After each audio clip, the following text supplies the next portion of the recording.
Miss হবে না আপনার পছন্দের টিভি শো। দেখুন জি5 অ্যাপে একদম ফ্রি। আমি যদি এখান থেকে চলে যাই তাহলে কিন্তু কেসখান হালকা হয়ে যায়। আমি জানতে চাইছিলাম তোরা রাত্রে কি খাবি, আজ আমি রান্না করবো না। ওর জন্য একদম ওই মাছের ঝোল ভাত, একদম সিম্পল মাছের ঝোল আর ভাত, আর কিছু না। ও তুই জেনে গেছিস যে ও সিম্পল মাছের ঝোল আর ভাত?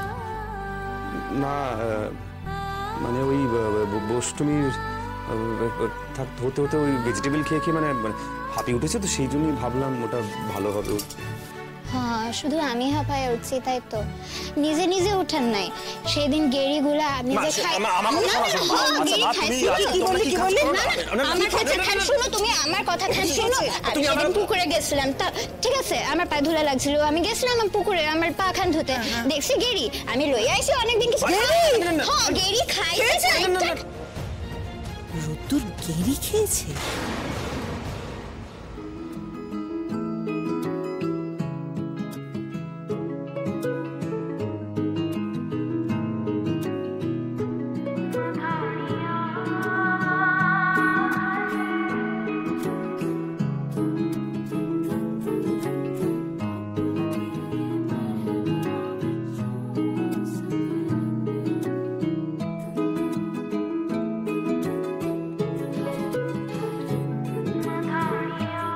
রোদ কি খেলি তুই? গেরি খেলি? মা বলছি বাবা খুব রাগ করেছে তাই না? তুই চুরি করে গেরি খেলি? সত্যি তো রাগটা ভাঙাতে হবে। বাবা রাগটা রোদ তুই গেরি খেলি?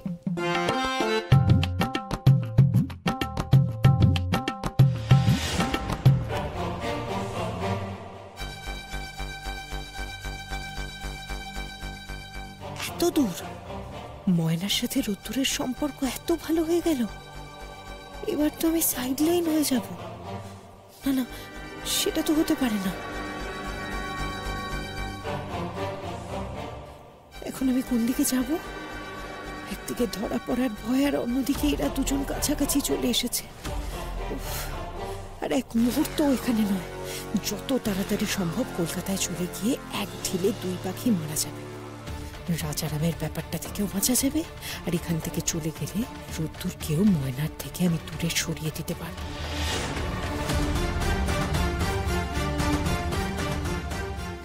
কিন্তু কি অজুহাত দেব যাওয়ার জন্য? এদেরকে কিভাবে তাড়া দেব আমি?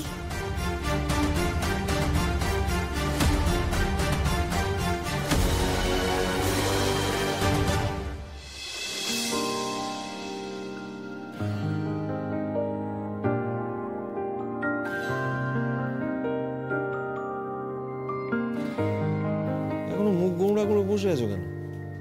আরে আজ তো আমাদের আনন্দ করার দিন। এই কদিন ধরে যা টেনশন গেছে। না যেত না, যদি রোদ্দুর আমাদের একটা ফোন করতো। কি আশ্চর্য, তুমি না এখনো অভিমান করে বসে থাকবে? আরে বাবা, রোদ্দুর তো ছেলে মানুষ নয়, নিশ্চয়ই কিছু একটা ভেবেছে সেই না না না না না না না, রোদ্দুর যে ছেলে মানুষ নয় এটা আজ আমি খুব ভালোভাবে বুঝে গেছি। আর হ্যাঁ, ওর কাছে ওর মাই সব, ওর বাবা কিছু নয়। বাবাকে বোঝাবার কোনো দায়িত্ব ওর নেই। এতদিন ভাবতাম যে অভিমান, এখন তো দেখছি হিংসে। এই দাঁত কালাস না তো, বিরক্ত লাগছে। বাবা, একজন প্রতিষ্ঠিত মাস্টারমশাইয়ের কণ্ঠে একই ভাষা! হ্যাঁ, ছি ছি ছি দাদা, ছি। কি এমন ভাষা প্রয়োগ করলো বাবা? না, আরে আমি তো এমনি। এই এই এই তুই থামবি, নাহলে আমি কিন্তু এখানে চলে যাবো। এই দেখো,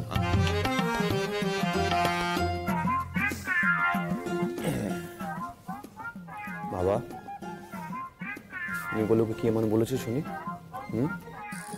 তুই ছাড় আমাকে।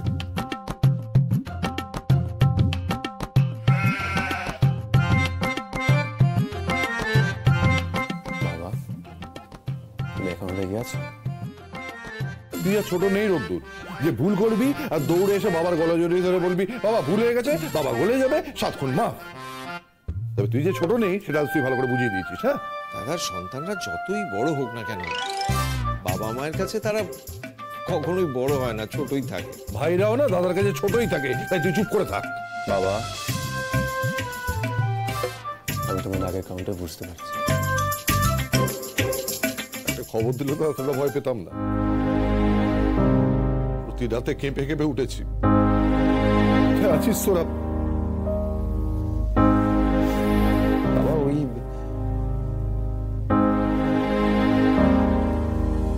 আমি জানি বাবা, তোমার সবাই খুব টেনশন করছে, কিন্তু তোমরা আমাদের টেনশনটা একটু বোঝার চেষ্টা করো। আমরা ভেবেছিলাম যে রাজারাম মারা গেছে, সেই ভয় তো আমরা ফোন করতে পারছিলাম না, যদি কোনো বিপদ হয়। হ্যাঁ এক্স্যাক্টলি, পুলিশ তো ফোন ট্যাপ করতেই পারে, তাই না? এক্স্যাক্টলি, আমি তো পরিস্থিতিটা বুঝে নেওয়ার জন্য একটু সময় নিচ্ছিলাম। আচ্ছা বাবা, আমার একটা কথা বলো তো, তোমার আমার প্রতি কনফিডেন্স এতটাই কম? না মানে তুমি তোমার ছেলেকে যা তা ডাক্তার ভাবো নাকি, যেরকম সেরকম ডাক্তার ভাবো? এইসব কথা আসছে কেন? তো তখন এই কথাটা কেন বললে তুমি, যে আমি একটা ভালো অফার মিস করলাম? বাবা, তোমাদের আশীর্বাদের হাত আমার মাথার উপর থাকলে আমি এরকম প্রচুর অফার পাবো, প্রচুর পাবো, তুমি চিন্তা করো না। এক্স্যাক্টলি, এই কথাটাই আমি তোর বাবাকে অনেকক্ষণ ধরে বোঝানোর চেষ্টা করছি। বাবা, বাবা আমি নয় ভালো অফার পেয়ে যাবো, মনে কথাটা ভাবো, ভাগ্য ভালো যে রাজারাম বেঁচে আছে। যদি তেমন কিছু হতো তাহলে তো সারাটা জীবনই নষ্ট হয়ে যেত বাবা। ওর স্বপ্ন ডাক্তার হবার, ও ভর্তি হতে পারতো না।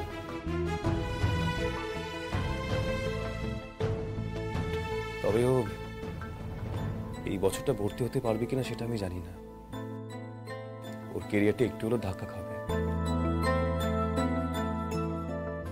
অ্যাডমিশন ডেট বোধহয় পেরিয়ে গেছে, ক্লাসও বোধহয় শুরু হয়ে গেছে, আমি জানি না।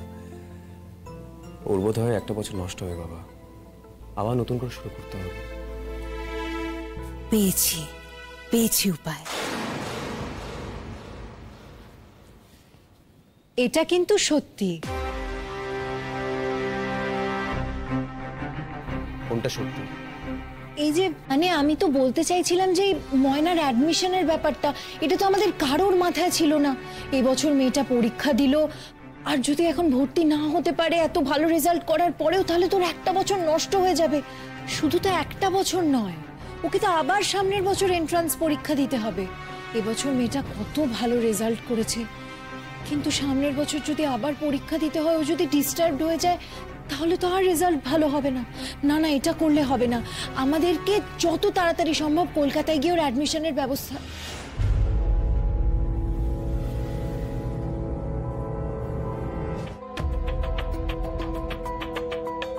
কি হলো? তোমরা সবাই আমার দিকে এভাবে তাকিয়ে আছো কেন? আমি কি কিছু ভুল বললাম? না, রোদ্দুর বিশ্বাস করতে পারছে না যে তুমি ময়নার ভালো চেয়ে এতগুলো কথা বলছো। আমিও বিশ্বাস করতে পারছি না।